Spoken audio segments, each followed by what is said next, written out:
Bem-aventurados os perseguidos por causa da justiça, pois deles é o reino dos céus. Bem-aventurados serão vocês, quando por minha causa os insultarem, os perseguirem e levantarem todo tipo de calúnia contra vocês. Alegrem-se e regozijem-se, porque grande é a sua recompensa nos céus, pois da mesma forma perseguiram os profetas que viveram antes de vocês. Pai querido, continua a nos dar a tua graça. Que gostoso a gente ver tantas famílias aqui na frente agora há pouco, celebrando coisas tão especiais, 42 anos de vida conjugal, filhos que nasceram, celebrando o teu amor na vida, a bênção na casa.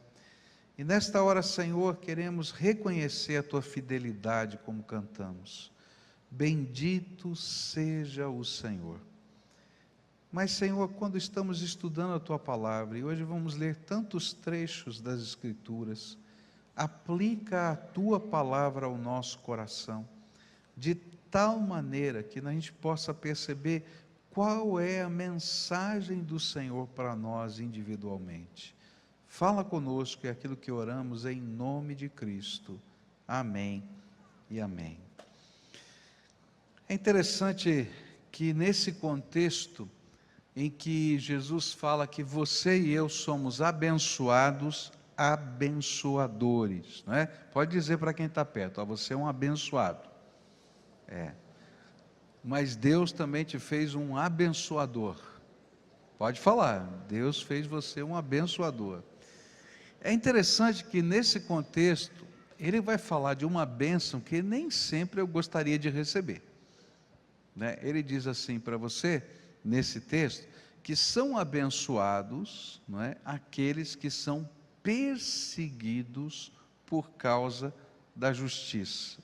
São abençoados aqueles que por causa do nome de Jesus são perseguidos.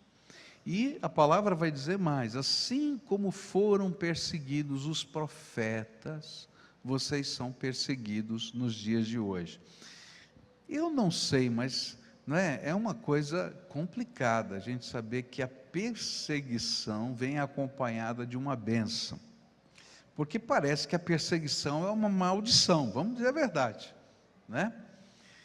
Agora é interessante que no mês de março desse ano, eu estive numa consulta internacional, onde alguns amigos nossos, pessoas da nossa convivência, que vivem em países onde a perseguição é declarada, expressa, intensa, especialmente países muçulmanos, e eles afirmaram, mostraram lá o que está acontecendo, colocaram as situações de angústia do povo de Deus nessas regiões, perseguição, morte, queimar coisas, queimar pessoas, um negócio violento mesmo. E não estou falando lá de anos do passado, estou falando de agora, nesses dias. E um desses pastores, no final da palavra, ele fez uma afirmação muito contundente. Ele disse assim: a perseguição nunca conseguiu matar a igreja. O que pode matar a igreja é a acomodação. Eu achei tremenda essa palavra. A perseguição nunca conseguiu matar a igreja. O que pode matar a igreja é a acomodação. E é interessante que quanto mais a igreja é perseguida, mais ela cresce. Quanto mais essas coisas estão acontecendo, Deus está usando esse tempo para a salvação de muçulmanos como nunca aconteceu na história. Um desses pastores, a gente começou a levantar um clamor e dizer que Deus atenuasse aquilo, que parasse a perseguição, e um deles disse assim: por favor, orem para isso acontecer o ano que vem.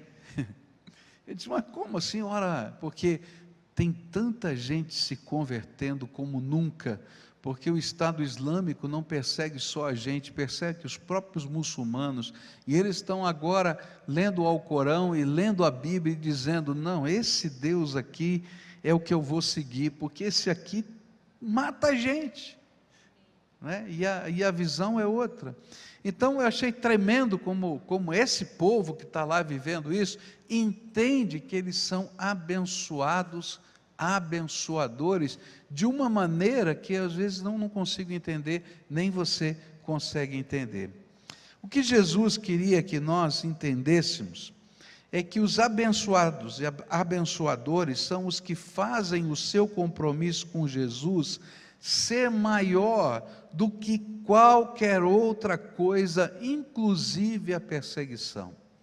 Quando Jesus é o primeiro na tua vida, a pessoa maior na sua vida, maior até do que as dificuldades, maior até do que as lutas, maior até do que a perseguição, então eu me torno um abençoado, abençoador.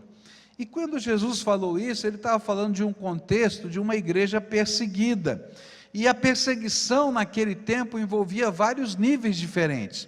Ela começava com aquilo que a gente chama de bullying, assédio moral. Então era o povo dentro da própria sinagoga que falava para o seu irmão, para o seu amigo da sinagoga, agora você é um cristão, e a palavra cristão era pejorativa, ela queria dizer cristinho, olha lá, o cristinho está passando aqui, tá? Assim como a palavra crente no Brasil era uma palavra pejorativa, tá? Como a palavra lá no Nordeste para descrever os evangélicos era a nova seita que está chegando aí, ou o povo do livro da capa preta, né? Que ficava lá com a Bíblia debaixo do braço. Eram palavras pejorativas, e a perseguição começa com o bullying, com o assédio moral, e o assédio moral acontece em todo lugar. Às vezes a perseguição está dentro da nossa casa, que você se converte, passa por uma experiência de fé, e as pessoas não entendem o que está acontecendo com você, e aí a brincadeira, a gozação acontece em casa. Olha lá, vai lá para a igreja de novo, ou lá vai ler a Bíblia de novo, ou vai orar, olha só. E se você ainda falar alguma coisa, né, aí a perseguição intensifica-se. Mas lá naquele tempo, a perseguição ela passou do assédio moral para a segregação social. E aí então, as pessoas eram às vezes até expulsas de casa, por causa da sua fé. E isso continua acontecendo nos dias de hoje, onde pessoas são expulsas da sua casa por causa da sua fé em Jesus. Muçulmanos faziam isso e os judeus também faziam isso. Há uma história de um missionário muito conhecido no Brasil, já falecido, muito conhecido no Brasil, vários hinos que cantamos foram escritos por ele, Salomão Ginsburg. E Salomão Ginsburg era judeu, e ele então comunicou para o seu pai que ele havia se convertido, e Jesus para ele era o Messias, e o pai dele abriu a porta da casa dele, e falou, filho, você está expulso de casa, pode sair. E quando ele então começou a sair, o pai dele levantou a mão e começou a lançar as profecias, as maldições que estão lá no Velho Testamento. E ele disse assim, maldito serás quando saíres, maldito serás quando entrares, maldito serás quando te deitares, maldito serás quando te levantares. Você pode imaginar? O filho saindo de casa, expulso, e o pai gritando as maldições. E naquela hora, ele conta essa história, ele estava tão triste, tão abatido, tão angustiado, começou a caminhar pela rua e falar com Deus, e de repente o Espírito Santo de Deus o envolveu tremendamente, e ele foi cheio da presença do Senhor. E para ele entender quão cheio ele estava na presença do Senhor, ele estava caminhando na rua, e um guarda olhou para ele e disse, moço, você é tão novo, e já bêbado assim. E ele falou, não estou bêbado não, eu estou embriagado pelo Espírito Santo de Deus. Às vezes a perseguição vem, não é? Na forma da segregação social. Vai ter gente que não vai querer sentar perto de você, vai ter gente que não vai querer ter amizade com você, alguns amigos vão desistir, e isso é uma forma de perseguição. Alguns familiares vão se afastar. Deus não quer que você se afaste dos seus familiares. A Bíblia diz que se alguém te persegue, se alguém é teu inimigo, você tem que amar o teu inimigo, abençoar o teu inimigo, porque você é um abençoado, abençoador, tá? E algumas pessoas viviam perseguição de uma maneira tão violenta. Até hoje isso acontece, não estou falando só de coisas do passado. Em algumas regiões do mundo, quando alguém se converte, ele é expulso de casa. Quando alguém se converte, especialmente no mundo muçulmano, o pai da esposa, se for um marido, ele vai lá e retira a filha daquela casa com os filhos, porque ele não é digno de ser casada com uma mulher muçulmana. Se uma mulher muçulmana se converte, o marido pede o divórcio, mas fica com os filhos, porque ele tem que ser criado como muçulmano. Quando eu estive em Bangladesh, a maior crise dos cristãos lá que eu visitei, era porque algumas milícias, elas invadiam as casas dos cristãos, sequestravam os filhos, e colocavam os filhos em outras regiões do país, para serem educados por famílias muçulmanas. A Bíblia não está falando de alguma coisa que aconteceu só no passado. A Bíblia está falando de coisas que continuam acontecendo em intensidades diferentes, em lugares diferentes. Naquele tempo, houve uma grande perseguição que levou à morte dos cristãos. E hoje há morte até na televisão. Você viu lá aqueles cristãos do Egito que foram degolados na frente da gente na televisão. Jesus tinha certeza de que a perseguição viria.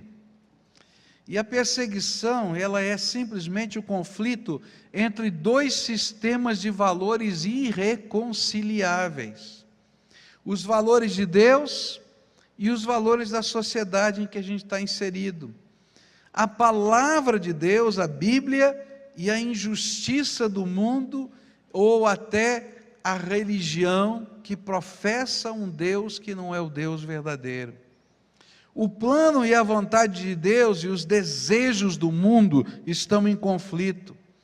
E isso acontece porque Jesus disse que nós agora, apesar de estarmos vivendo nesse mundo, e a palavra mundo não está falando de planeta Terra, está falando de um sistema de valores, está falando de uma filosofia de vida, apesar de a gente estar inserido dentro da sociedade, se é que a gente pode dizer assim, nós não pertencemos a essa cultura, nós temos uma cultura diferente, que é a palavra de Deus na nossa vida, e é isso que João vai nos dizer, palavras do Senhor Jesus, retratadas no Evangelho de João, capítulo 15, diz assim: se o mundo os odeia, tenham em mente que antes me odiou. Se vocês pertencessem ao mundo, ele os amaria como se fossem dele.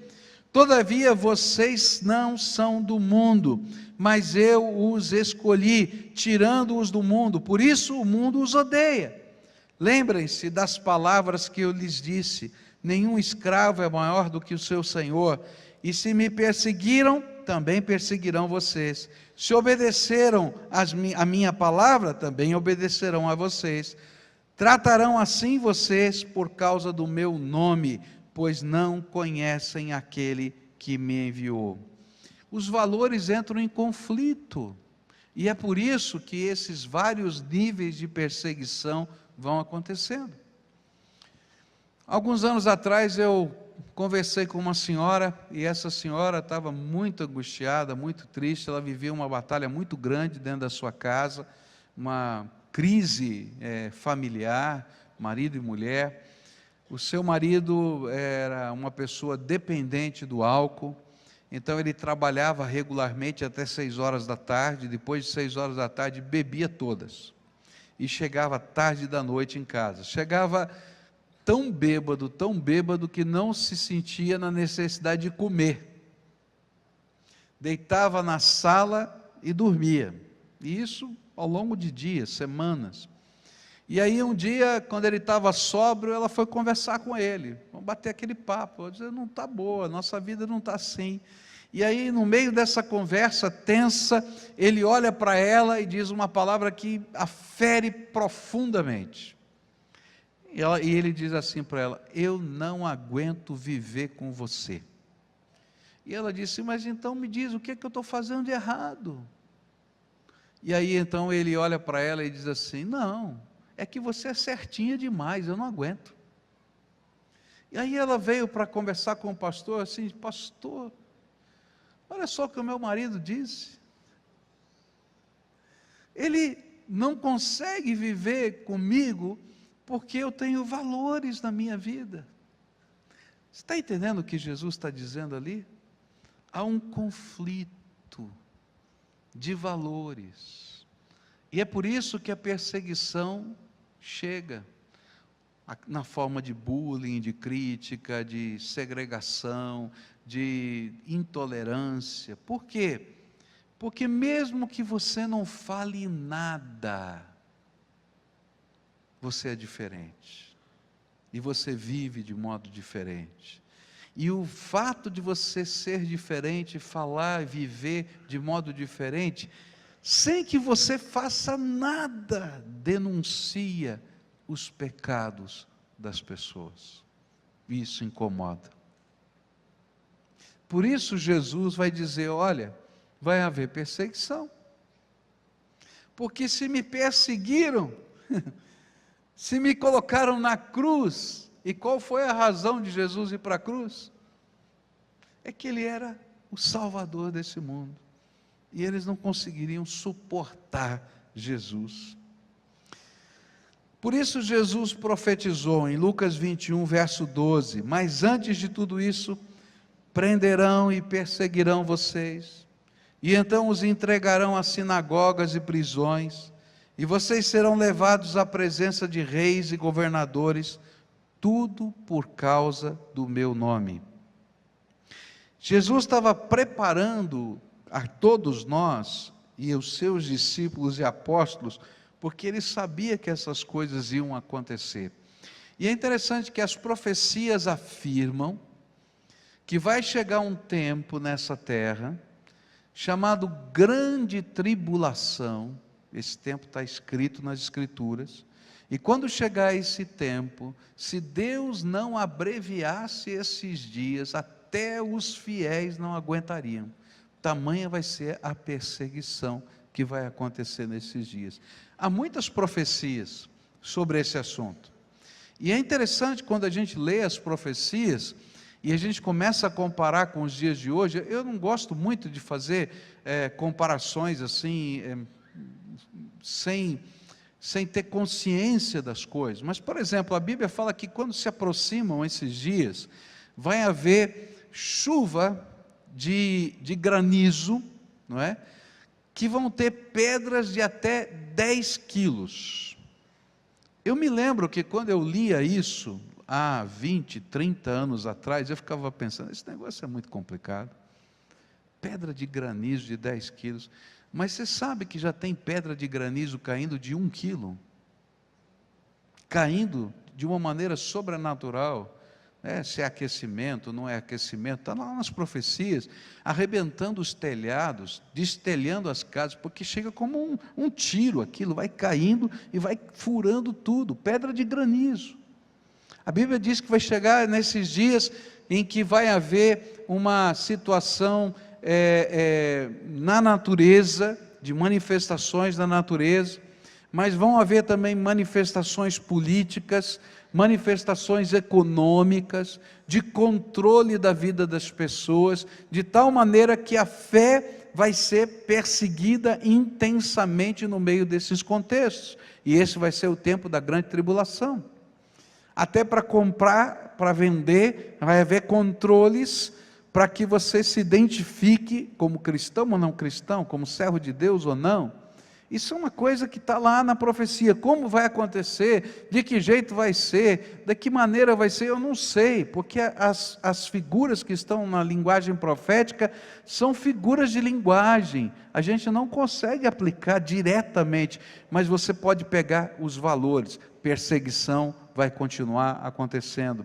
E por isso, Jesus intensifica o seu ensino e prepara os seus discípulos para isso. João 16, verso 1 diz assim: eu lhes tenho dito tudo isto, para que vocês não venham tropeçar. Vocês serão expulsos das sinagogas, de fato virá o tempo, quando quem os matar pensará que está prestando culto a Deus. Você viu essa semana aqui, lá, em Paris, não foi isso? A pessoa, antes de dar o tiro para matar as pessoas, ou antes de explodir a bomba, faz uma frase de louvor a Deus: louvado seja Alá, o único Deus. Farão essas coisas porque não conheceram nem o Pai nem a mim. E então, estou lhes dizendo isso para que quando chegar a hora, lembrem-se de que eu os avisei. Não lhes disse isso no princípio, porque eu estava com vocês. Jesus está preparando os seus discípulos. 1 João 3 diz assim: meus irmãos, não se admirem se o mundo os odeia. 2 Timóteo 3 diz assim: de fato, todos os que desejam viver piedosamente em Cristo Jesus serão perseguidos. 1 Tessalonicenses 3, 3 e 4, para que ninguém seja abalado por essas tribulações. Vocês sabem muito bem que fomos designados para isso. Quando estávamos com vocês, já lhes dizíamos que seríamos perseguidos, o que realmente aconteceu, como vocês sabem. Jesus estava dizendo lá no Sermão da Montanha: assim como os profetas foram perseguidos por causa da mensagem que anunciavam, nós, os profetas de hoje, seremos perseguidos. Então eu tenho uma má notícia para você: você vai ser perseguido. Graças a Deus é que aqui no Brasil a perseguição é diferente, ela não chega a ponto de você perder a sua vida, mas existe uma perseguição que vai acontecendo, inclusive no mundo ocidental. Eu estava ouvindo o noticiário essa semana, por causa dos eventos que aconteceram lá em Paris, e houve uma decisão já tomada pelo governo parisiense de expulsar do país todos os religiosos radicais muçulmanos. Ok, a gente olha para isso e diz: puxa vida, estão lá pregando a morte, a gente tem que tomar uma atitude. Mas isso vai implicar em alguma coisa lá na frente com a liberdade religiosa. Lá na Inglaterra, você é proibido por lei de pregar que Jesus, ou qualquer religião pode pregar, é proibido por lei, que Jesus é o caminho. Você só pode dizer que Ele é um caminho. E se você pregar que Ele é o caminho, você está fazendo discriminação religiosa. Você está entendendo? Aqui no Brasil já aconteceu em várias situações. Aconteceu numa igreja batista em Goiás, que o pastor disse que não faria um determinado casamento por questões de fé, e essa pessoa cujo casamento foi negado de ser feito na igreja batista, entrou na justiça. A justiça determinou o arrombamento da porta da igreja, instituiu um pastor interventor de uma outra denominação que fez o casamento no templo da igreja batista. Perseguição vai acontecer, queridos. Ela vai ter jeitos diferentes na nossa vida. Jesus já afirmou isso. Então, o que Jesus espera que a gente viva ou faça em meio às batalhas? Talvez a sua perseguição seja só o bullying, louvado seja Deus, tá? Mas o que Jesus espera que você faça em meio a essas situações? A palavra de Deus vai nos dizer que nós temos que colocar Jesus acima de tudo e todos, até da perseguição. Não importa o que está acontecendo, Jesus tem que continuar a ser o Senhor da tua vida. Perseverança e fidelidade são as marcas de um verdadeiro cristão. O cristão que nasceu de novo não consegue desnascer. Ele vai ser cristão, não tem jeito. E os valores do reino de Deus vão estar lá dentro da sua alma. Ele vai continuar vivendo, quer as pessoas gostem ou não gostem. Por isso Jesus vai ensinar isso em Mateus 24. Ele diz assim: naquele tempo muitos ficarão escandalizados, trairão e odiarão uns aos outros, e numerosos falsos profetas surgirão e enganarão a muitos, e devido ao aumento da maldade, o amor de muitos esfriará, mas aquele que perseverar até o fim será salvo.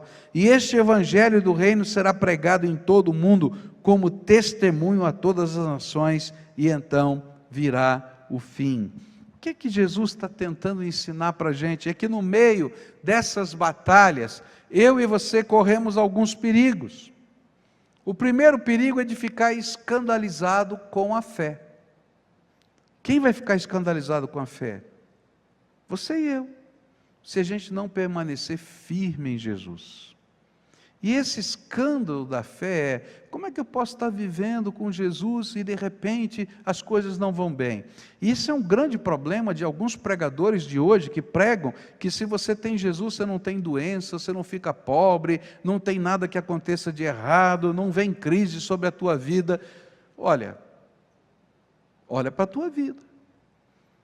Tem problema na tua vida? Não tem coerência essa mensagem. E quando a gente crê em Jesus baseado nessa mentira, a gente vai se escandalizar da própria fé. A Bíblia nunca disse que você não vai ter problemas. A Bíblia diz assim: no mundo tereis aflições, mas tem de bom ânimo, porque eu venci o mundo. Olha, a gente não vence sem luta, sem batalha, sem adversidade, sem continuar firme. O que Deus está dizendo é: persevera que eu vou derramar a minha bênção. Lembra qual é o título? Você é um abençoado. Salomão Ginsburg saiu de casa com a voz da maldição. Lembra? Mas quando ele estava caminhando, antes que acontecesse qualquer coisa, Deus estava dizendo: não importa o que estava sendo dito pelo seu pai para você, você é um abençoado. Eu, teu Pai eterno, te abençoo. E a gente vai enfrentar as batalhas. Ele teve que ficar fora de casa, não teve jeito. Mas ele não ficou sozinho. Eis que estou convosco todos os dias até a consumação dos séculos. Você vai com Jesus. Agora, se no meio da tribulação a gente se escandaliza, a gente sai, mas a gente sai sem Jesus, a gente vai sozinho. E aí Jesus está dizendo: toma cuidado, tá? Porque alguns vão se escandalizar. E quando a gente se escandaliza, a gente se envergonha, a gente tem essa batalha dentro do coração, a gente começa a ter que justificar a nossa quebra da fé, e nós começamos a nos tornar os mais críticos de todos os seres humanos com relação à fé. E aí Jesus continua dizendo que alguns desses não se tornam só críticos, mas se tornam falsos profetas. Alguns se tornam críticos por causa das dores, outros se tornam falsos profetas por causa de uma tentativa de adaptar a sua fé àquilo que o mundo está ensinando. Há algum tempo atrás assisti uma entrevista de um renomado pastor. Esse pastor, dentro de uma entrevista, ele se ufanava, ele dizia que foi a melhor coisa do mundo que aconteceu com ele, foi ter sido abusado quando criança. E aí você olha aquilo e diz assim: tem alguma coisa errada na cabeça desse homem. E se você lê os escritos dele de antes, que são uma bênção, e lê os escritos de hoje, que são uma maldição, tá? Disse, não é o mesmo homem, porque aquele homem se transformou num falso profeta, num profeta que anuncia uma pseudo-verdade do Evangelho, que faz concessões incríveis. Eu conheço um outro colega, pastor, da cidade de São Paulo, foi das pessoas que eu mais admirei como pregador, mas que num dado momento da vida ficou tão amargo, tão amargo, tão amargo, com as batalhas, com as lutas que ele estava vivendo, que ele se tornou um crítico, mas daqueles assim que queima tudo, não é? Quando fala, tão crítico, que a igreja dele fechou, porque as ovelhas dele não aguentavam mais ouvir ele pregar.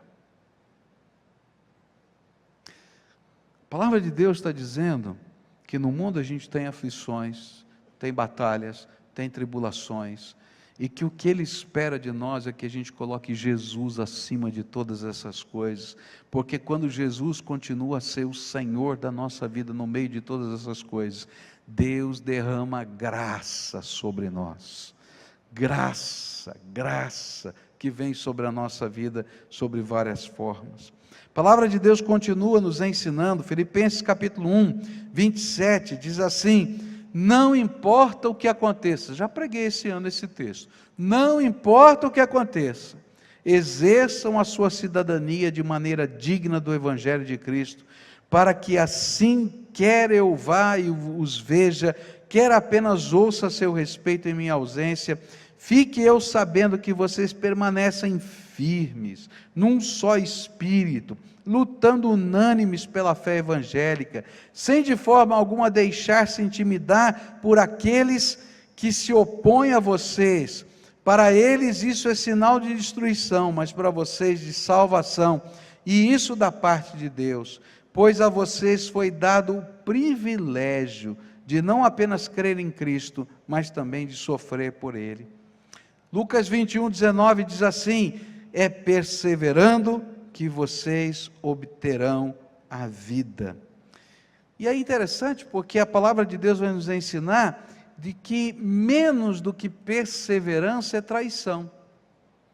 Na verdade, 1 João 2,19 vai dizer o seguinte, os que saíram de nós, saíram para que nós soubéssemos que nunca foram dos nossos. Porque se fossem dos nossos, nunca teriam saído de nós. O que a palavra de Deus está dizendo é que há uma marca distintiva na fé verdadeira. A fé verdadeira é um compromisso radical com Jesus, e Jesus está acima de tudo e todos, de todas as circunstâncias, de todas as questões da vida, e na medida em que eu vivo essa proximidade com o Senhor, é impossível largar a mão dEle. Eu posso me afastar do Evangelho, mas algo vai estar dentro de mim, de uma maneira tão intensa, que eu não vou conseguir ficar a minha vida toda fora, porque o Senhor vai me trazer de volta, dizendo, daí não é teu lugar, volta para cá, eu tenho algo a fazer na tua vida. E olha, não importam as razões, porque às vezes as razões que nos levam para fora, nos afastam do Senhor, são tão bobas, são tão fúteis. Alguém disse assim, não frequento mais a igreja porque eu passei por um problema e ninguém me visitou. Mas Jesus estava com você? Não, Jesus sempre esteve comigo. Então você foi visitado pelo Espírito do Senhor, tua vida. Está perdendo a bênção. Agora, o Senhor também promete bênçãos especiais àqueles que são fiéis em todo e qualquer enfrentamento da vida. A palavra de Deus fala que o reino de Deus é revelado em duas dimensões.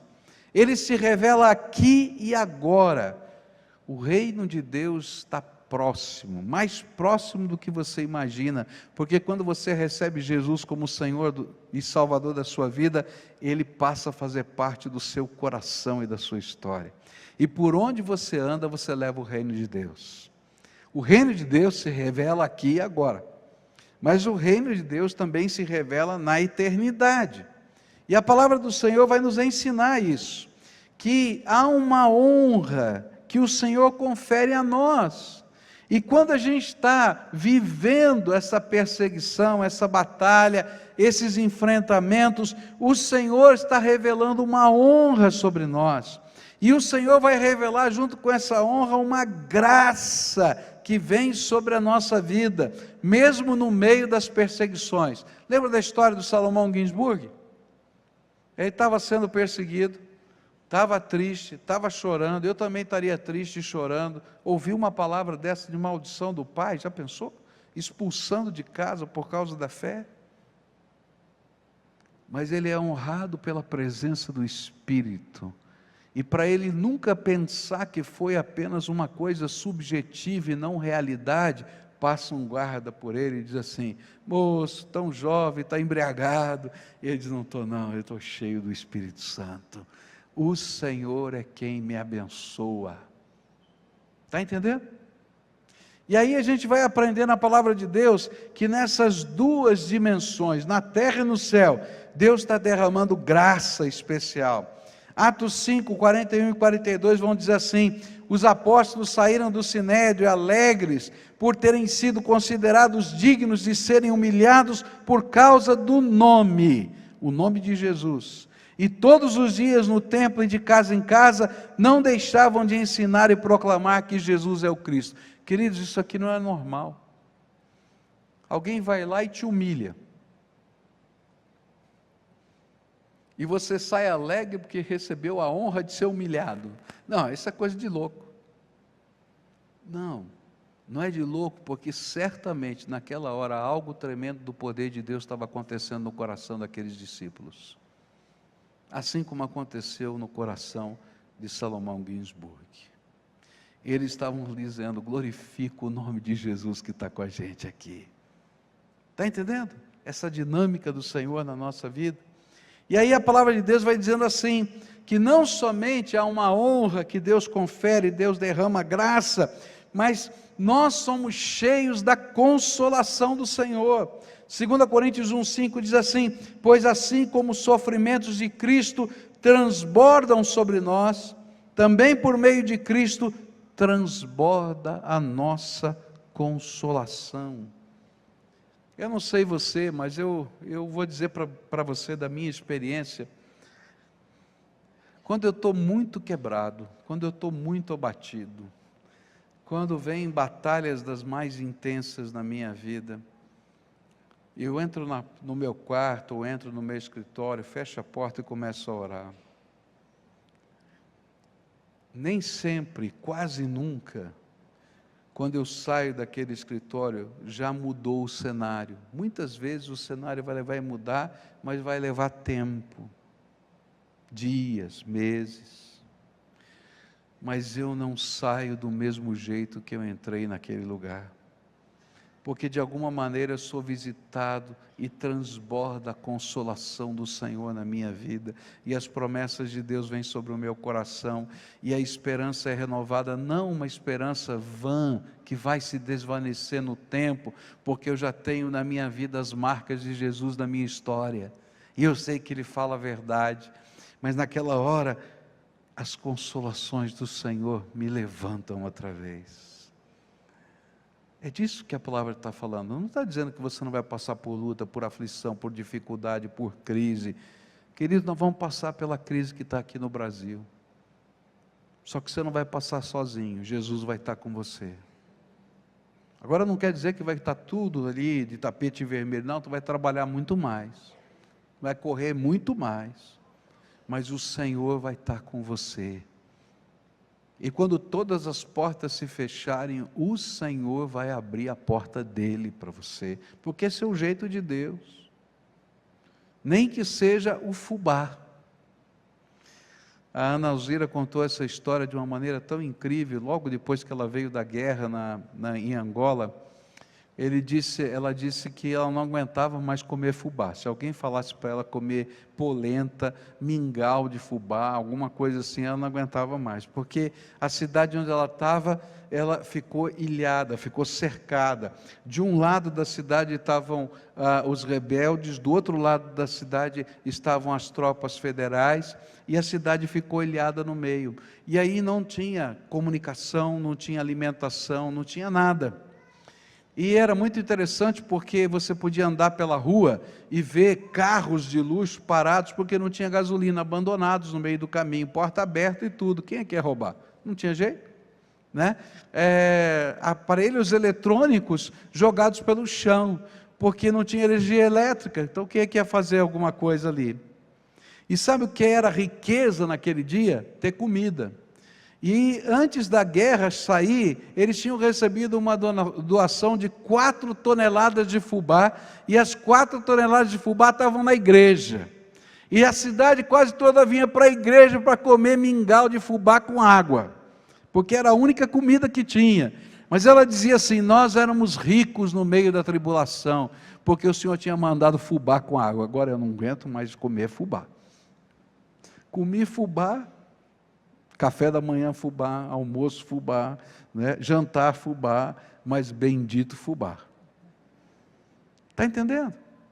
Graça de Deus que vem no meio da tribulação. Não quer dizer que você vai estar lá, né, comendo as iguarias do mundo. Não, mas o Senhor vai estar lá com você no meio dessas batalhas, e a consolação do Senhor virá. É interessante que nesse contexto Deus vai conferir a gente uma proximidade especial com o seu Espírito. E aí então a Bíblia vai dizer assim para a gente em 1 Pedro 4, se vocês são insultados por causa do nome de Cristo, felizes são vocês, pois o Espírito da glória, o Espírito de Deus repousa sobre vocês. Ele nos faz ser especiais testemunhas de Jesus com grande autoridade e poder. É interessante que nessas horas Deus nos dá autoridade e poder de uma maneira diferenciada, e a gente não sabe explicar nem como, nem porquê, mas Deus faz isso. Quando eu era adolescente, estava na escola, tinha um cidadão, eu estudava à noite e trabalhava de dia, já chegando à juventude, e tinha um cidadão que chegava mais cedo na escola só para fazer charges. Ele adorava fazer charges. Então tinha uma lousa grande aqui na frente e uma outra lousa grande nessa parede lateral aqui da minha sala. E então ele pegava e desenhava as charges dele lá, sempre charges muito engraçadas. E os 2 personagens que ele usava era o Padreco, que era eu, e o Feijão, que era o meu amigo. E aí ele sabia que o professor ia apagar a lousa da frente. Então ele começava a história na lousa da frente, e a parte mais engraçada ficava na lousa do lado, que quase não se usava. E então todo o período estava lá, a charge lá comigo, né? Era um negócio complicado, né? E você tinha que dar risada, porque o homem fazia umas piadas interessantes. E aí, queridos, um belo dia, aquele homem pega a sua cadeira no meio da aula, não está nem aí com o professor, senta do meu lado, porque aquilo que ele criticava, que era a minha fé, era aquilo que ele precisava naquela hora. Apresentei a palavra de Deus, orei com aquela pessoa, Deus tocou o coração dele. Deus nos dá a capacidade no meio da tribulação de ter um testemunho diferenciado, cheio do poder de Deus. Essa intimidade, essa graça se manifesta no meio dessas situações. É isso que a Bíblia diz em Lucas 21. Será para vocês uma oportunidade de dar testemunho, mas convençam-se de uma vez de que não devem preocupar-se com o que dirão para se defender, pois eu lhes darei palavras e sabedoria, a que nenhum dos seus adversários será capaz de resistir ou contradizer. Vocês serão traídos até por pais, irmãos, parentes e amigos, e eles entregarão alguns de vocês à morte. Todos odiarão vocês por causa do meu nome, contudo, nem um fio de cabelo da cabeça de vocês se perderá. É perseverando que vocês obterão vida. Agora, Deus também promete bênçãos aqui e agora, e também no porvir.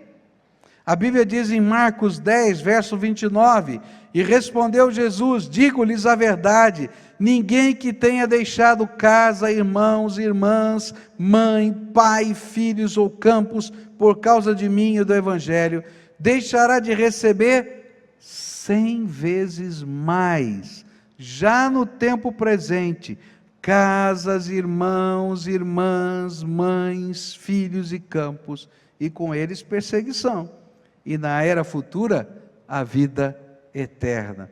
E eu acho tremendo isso, porque Jesus, para que a gente não espiritualizasse esse texto, ele vai repetir: você perdeu isso, vai receber a mesma coisa aqui, porque eu vou dar graça sobre a tua vida, eu vou honrar o teu nome. Pode demorar, mas Deus honra o nome dos seus servos.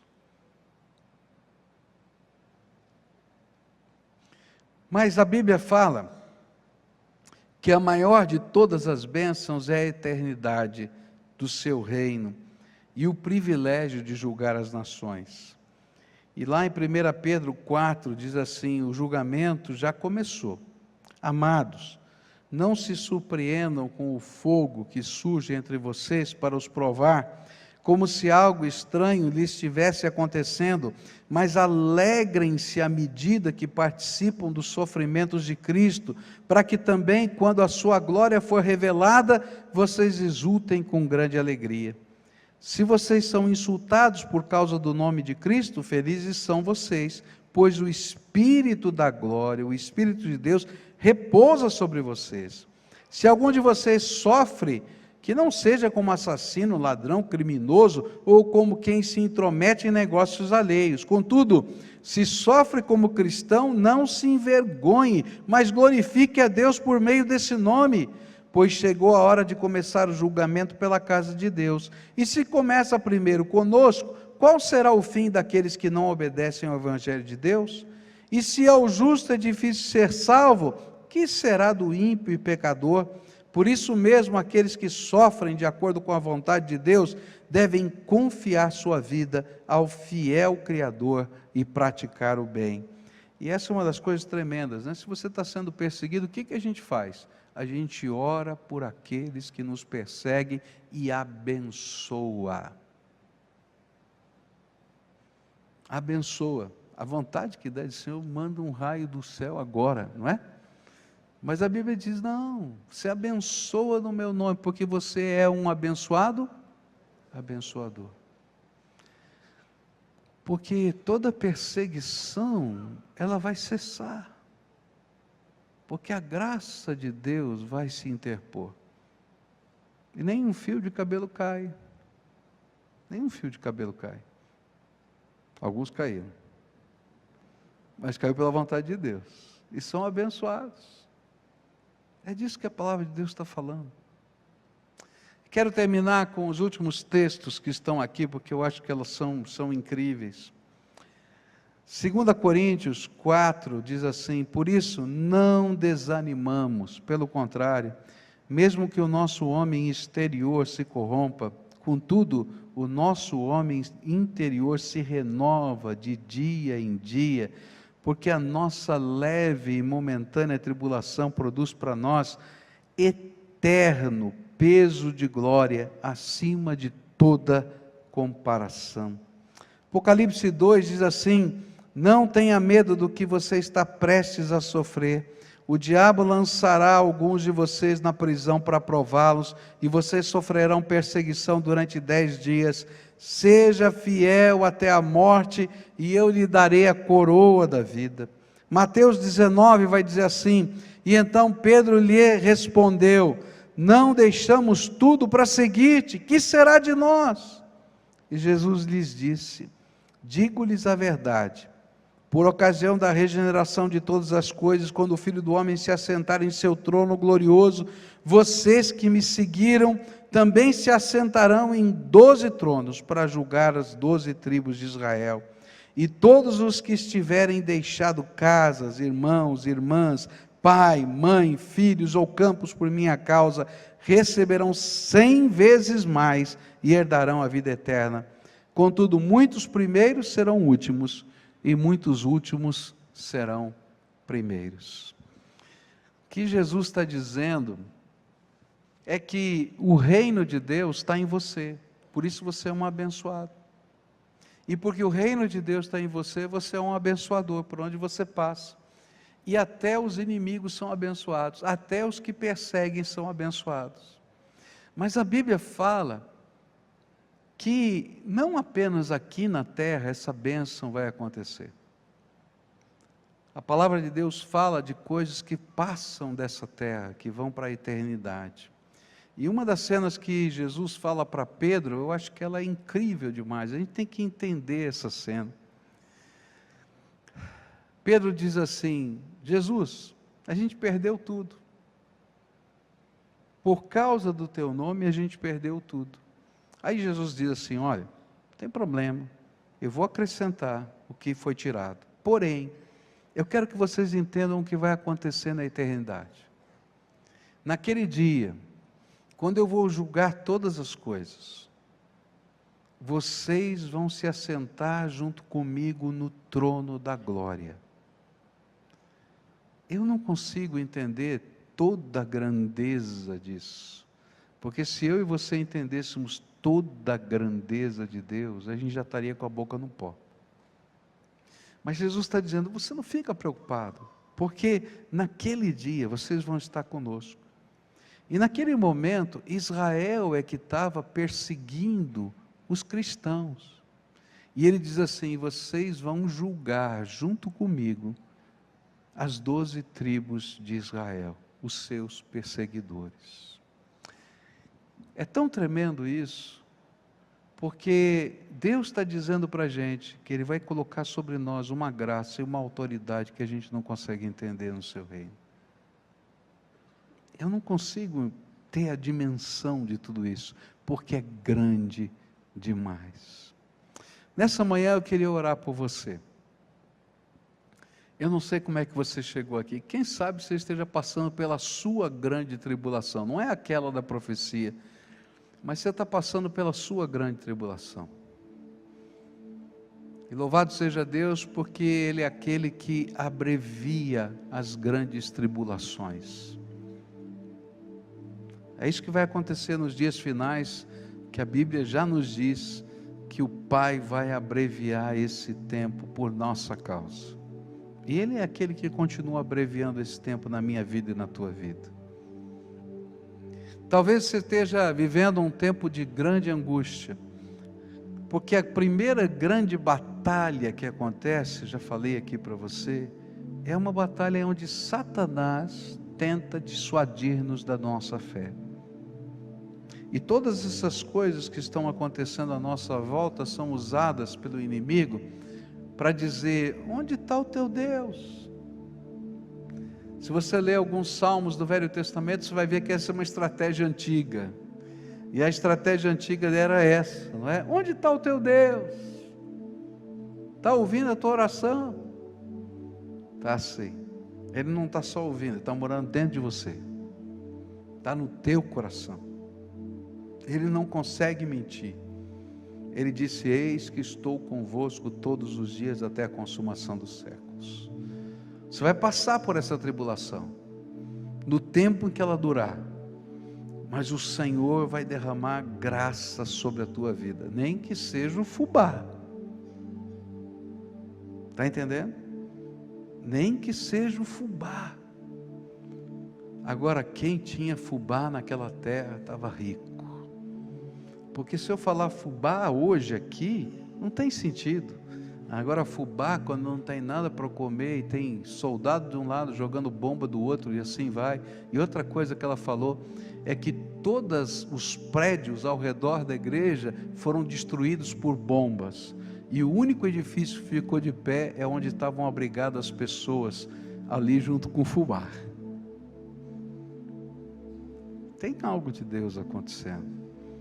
no meio da perseguição. Agora, sabe o que é interessante? É que essa mesma mulher contou essa história para a gente. Ela era enfermeira, e sabe o que ela fazia?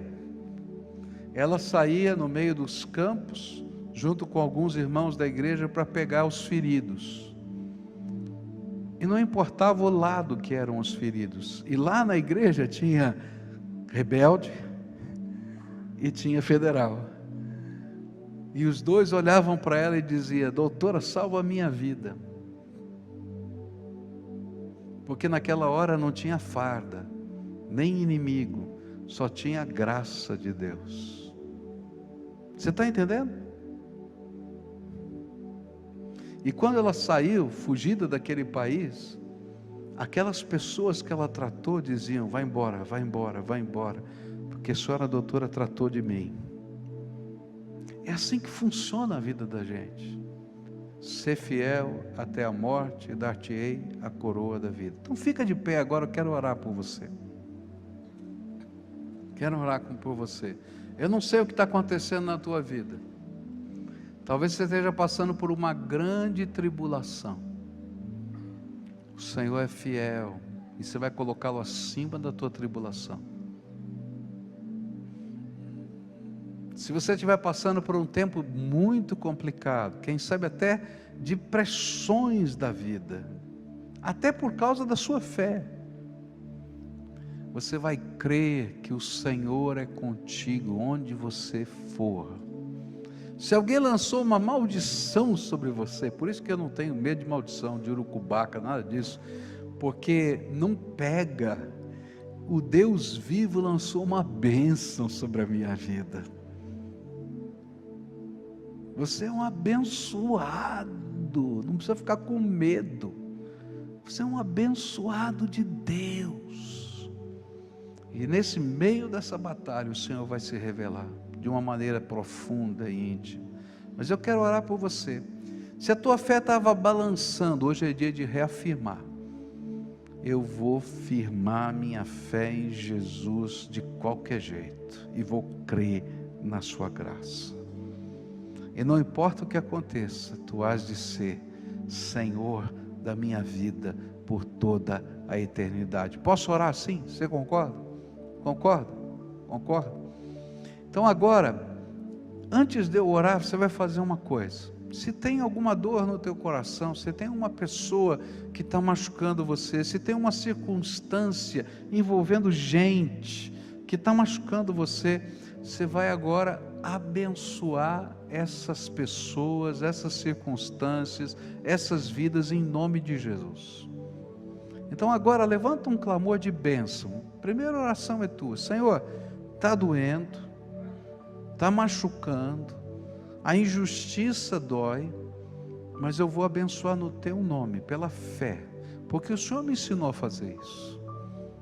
E quem vai cuidar dessas questões é o Senhor.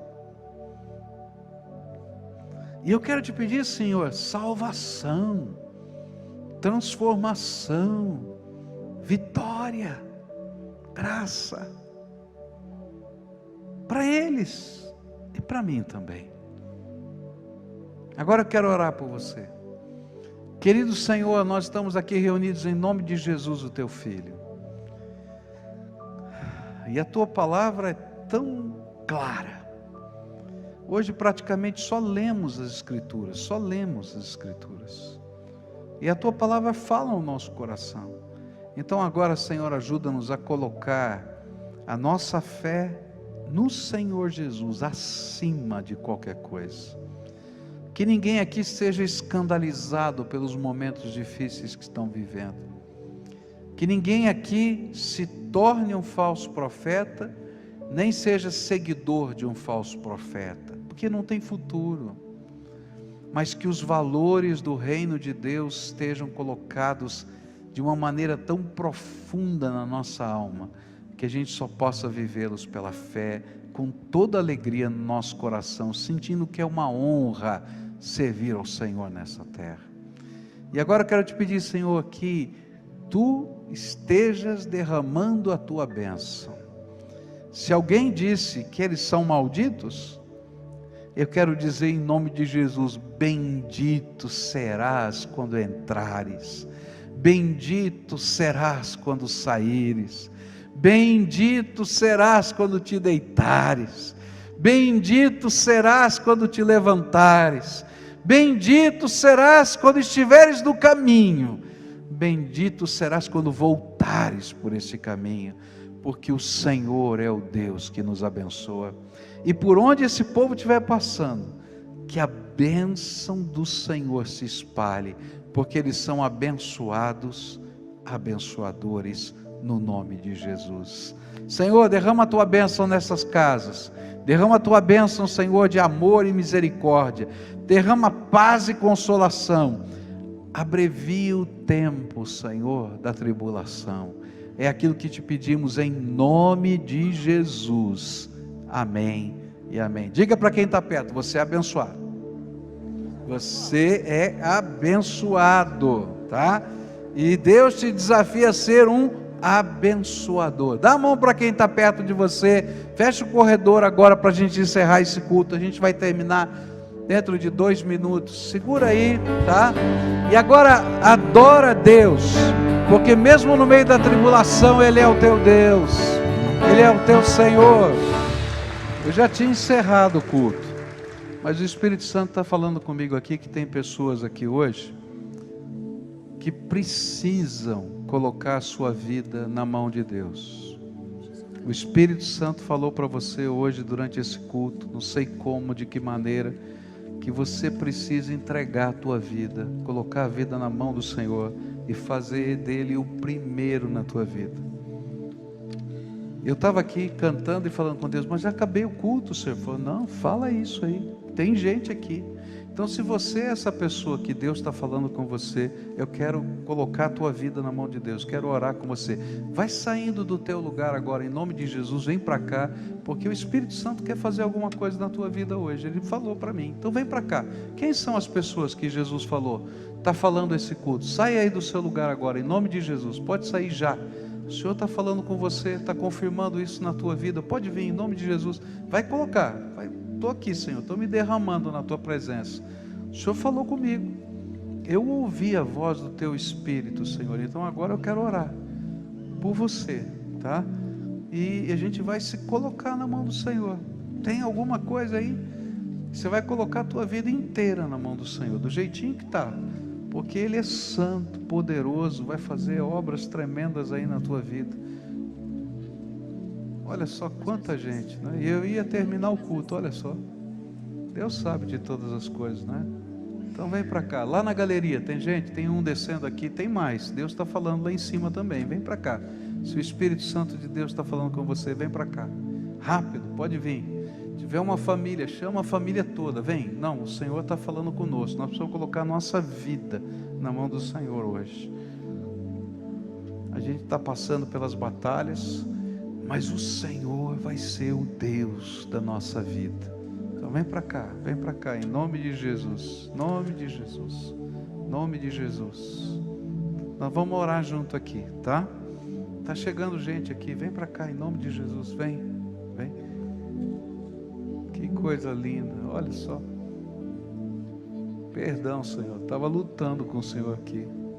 A gente fica olhando esse relógio aqui, ele fica ficando vermelho aqui para mim, e eu fico brigando comigo aqui o relógio, né? Mas eu não vou brigar com Deus, não, vou fazer o que Ele manda na nossa vida, tá bom? Louvado seja Deus pela tua vida. Você é alvo da bênção de Deus, do carinho do Senhor. Ele tem algo tremendo para fazer na tua vida. Ele te chamou, não fui eu. Ele que te chamou. Agora, esse é um ato de fé. A gente coloca a vida da gente. A gente coloca os obstáculos da gente. E olha, o maior obstáculo nas coisas de Deus não estão fora de nós. É a gente mesmo. A gente mesmo é o maior obstáculo. Então, se lançar na mão do Senhor Jesus é se render. Não vai ser do meu jeito, vai ser do teu jeito, Senhor. Você concorda com isso? Concorda? É isso mesmo, tá? Na palma da mão de Deus. Agora, sabe qual é a bênção? É que quando você vai na palma da mão de Deus, Ele faz assim, fecha a mão. e carrega você protegido na graça dele.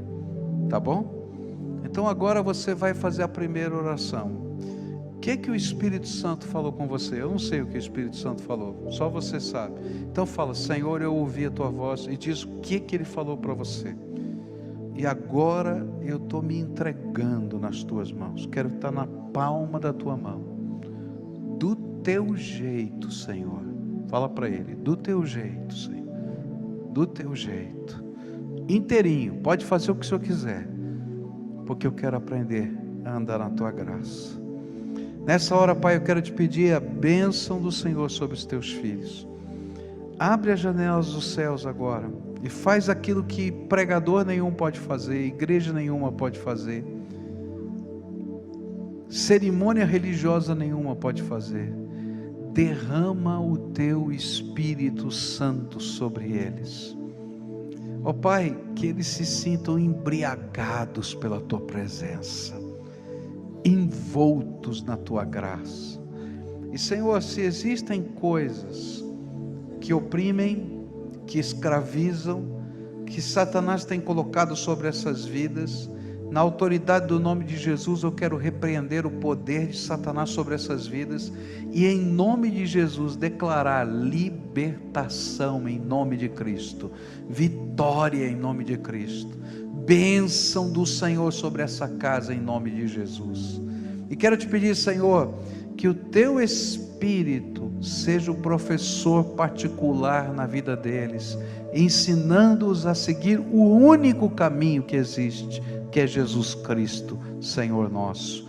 Abençoa, Pai, abençoa e envolve na tua graça. É aquilo que eu oro em nome de Jesus. Amém e amém.